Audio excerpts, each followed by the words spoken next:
So I talked to at least 3 to 4 attorneys, mostly locally here in Bay Area, California. But what I found was most of them were like general immigration attorneys who were handling all different type of cases, like your H-1Bs or other company-sponsored ones or EB-1A kind of stuff. But I wanted someone who was specifically concentrating on EB5, who can understand in and out of the EB5 process, and who has been doing this for a longer time. Right, so that's how I ended up with Anita George.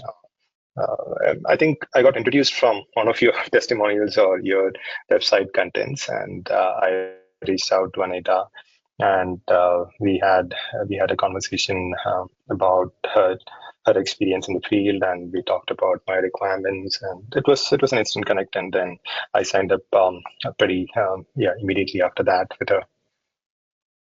Like the amount of content and information available in your website, I think that was really good. Like I did like a lot of study, not just about the project, about the whole EB5 visa categories and the whole process timeline.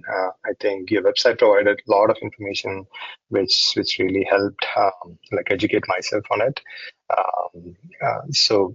But compared to that, like other regional centers just had maybe few lines about the project and not much information about the whole process and timelines and everything. So that way, to start off the website content and details and specifics about projects and construction updates about projects. So that was really helpful.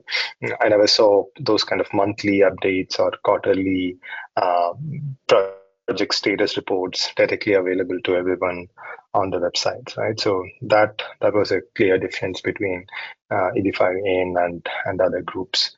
Um, and the other difference I found was the range of projects available itself, right? So some of the other regional centers which I talked to had probably one project or two projects, um, and which would start probably 2 months out or 3 months out, pretty early stage. So they never had multiple projects ongoing at the same time, like in the various segments of rural versus urban. So I think EB5AN was the only group which I found had like a lot of options at the same time. Uh, and we could just choose and pick one based upon our liking. So that's one difference which I found.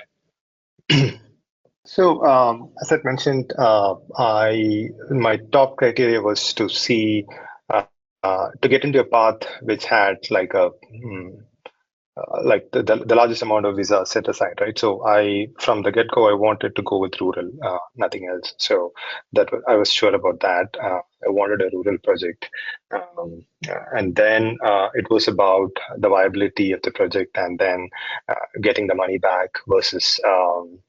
At what time, the job requirement kind of stuff, right? So when I was looking at EB5 in, so this was late 2024. I think we had 2 or 3 projects which were fitting the same bill, like rural projects. Um, but I think I talked about Twin Lakes and Rocky River at the same time with your firm, and the timing. What mattered more for me was when I was considering Twin Lakes, I felt I was pretty late with respect to the project timeline.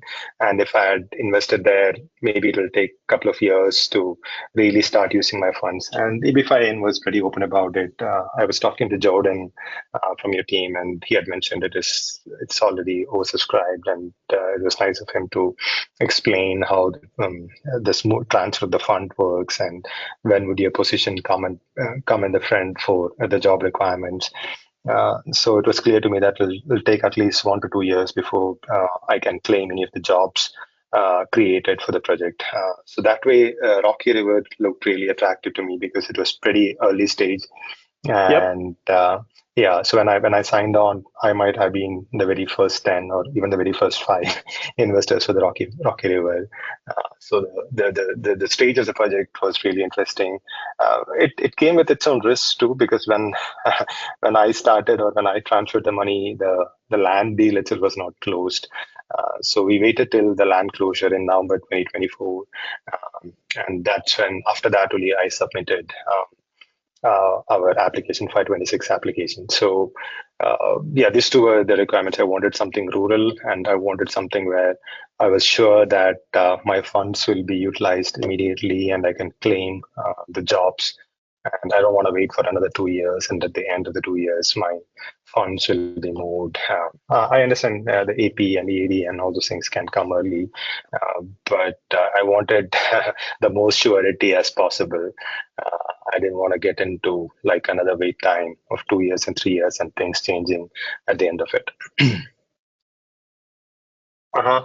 So, as I said, uh, so even at the time of my application, everything was current, but like all the different categories in the set aside was current.